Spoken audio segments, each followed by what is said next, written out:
La Universitat Politécnica de València és la tercera d'Espanya amb major nombre de patents internacionals. Les seues innovacions arriben a diversos països, com ara els Estats Units. És el cas d'unes microcàpsules descobertes al campus d'Alcoi. Són úniques a Espanya. S'incorporen als teixits i adquireixen funcions com la de repel·lir insectes.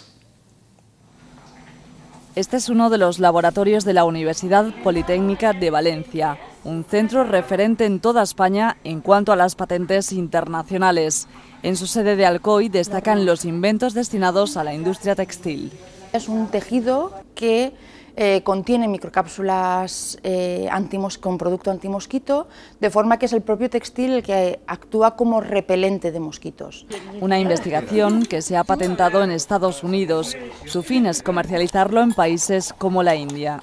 Para evitar que la gente de India sufriese picaduras, ya que en esos casos son los transmisores de enfermedades como pueden ser el dengue, la malaria, etc.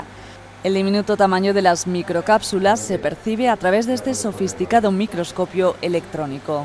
Estas microcápsulas quedan penetradas dentro del tejido y es en el uso mediante frotamiento que realizamos al caminar o al dormir, donde se rompen las microcápsulas y dejan que pase ese efecto antimosquito o ese efecto de aroma.